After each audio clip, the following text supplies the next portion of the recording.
I'm Grant Kirkhope. I'm the audio director at Big Huge Games. I'm the audio vision holder, which is a very American phrase. We don't say things like that in England. I'm the guy that kind of has to have the overview of how I think the game should sound in its entirety, which that involves everything from voiceover to sound effects to music to the whole thing. I kind of come up with that general scope.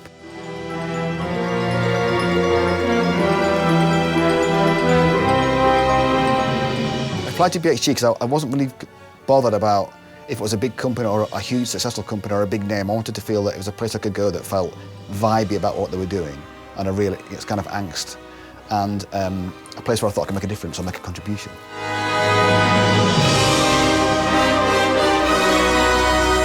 My career to date has been, I've had quite a lot of broad appeal games like Banjo-Kazooie and Donkey Kong and those kind of games. But I've never had to write anything musically, certainly on the scope of this game. You know, it's a very overblown, gigantic world, and I have to make sure that the music and the sound effects match up to that.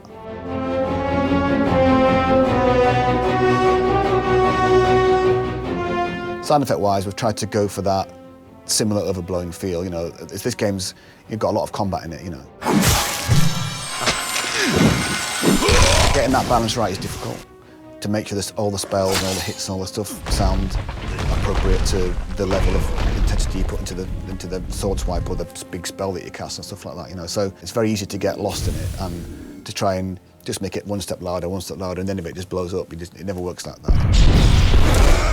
A bad sound design can murder a game, absolutely kill it. If you've got a repetitive noise, like a footstep or something like that, that is absolutely awful, it will drive people mad, and they won't want to play it for that reason. It's a really kind of juggling act to try and get a sound that is obtrusive enough that it's all right, but not too obtrusive that gets on your nerves, all that kind of stuff, that kind of mixing of it all and playing with it and turning it up and down, and it's all about attention to detail and taking little small increments and little steps to build up this kind of big soundscape that works.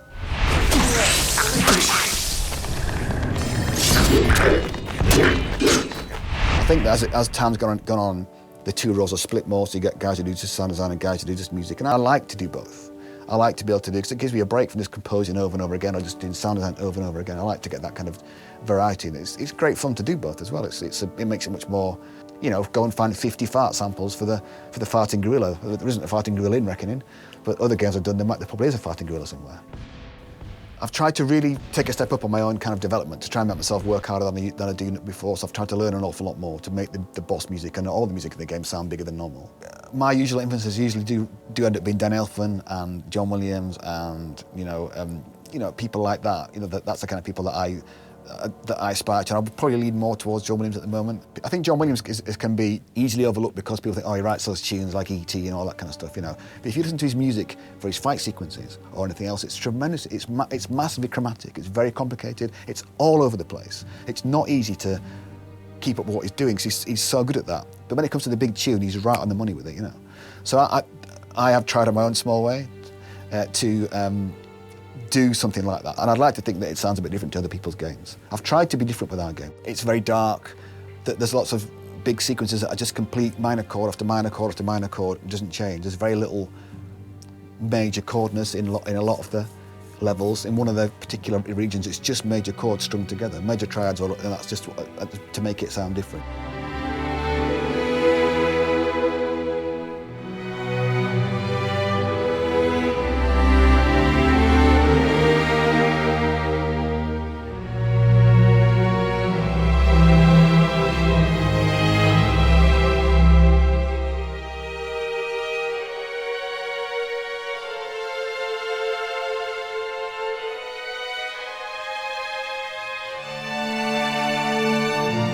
I write music very sort of like that, and then like that. I don't go along and sketch it out and then fill it in. I'm kind of very this is 4 bars, and then complete that 4 bars, and then the next 4 bars. I don't know if that's the right way I want to do it. It might be right, I don't know. Every composer's probably going, oh my God, he's terrible. I played in orchestras from the age of probably 11 on trumpet, so I do know how this sounds. That's why I think when I came to write for orchestra, I didn't find it very difficult. But you never get used to that kind of, the wealth of it. It's such a different sensation. I mean, there's nothing like just having that 85, 90 people sat there, playing your music. It's incredible, I mean, this time, I use like 2 euphoniums extra, 3 trombones, bass trombone, tuba, 3 trumpets, 6 French horns, triple woodwinds, double strings, massive, you know, I just really went for the numbers of people, and you know, you get such a massive, thick sound doing that.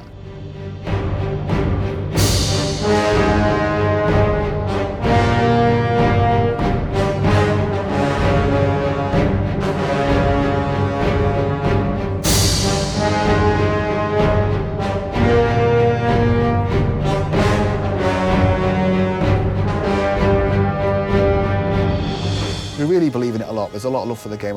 Everybody here is all, you know, dedicated to try and make it as best as we can. There's no shortcuts. We're trying to just do it all, you know. And we're gonna live and die by it, and that's the way it should be.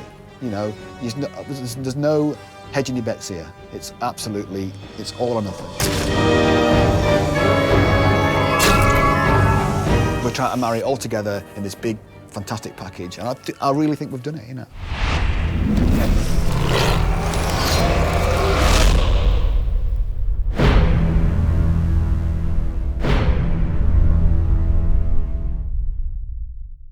I apologise for the Donkey Kong rap. It's officially on video now. I apologise for that piece of music. You know, I didn't think it was that bad at the time. Please forgive me. Please let me off. Somebody, please. That's it.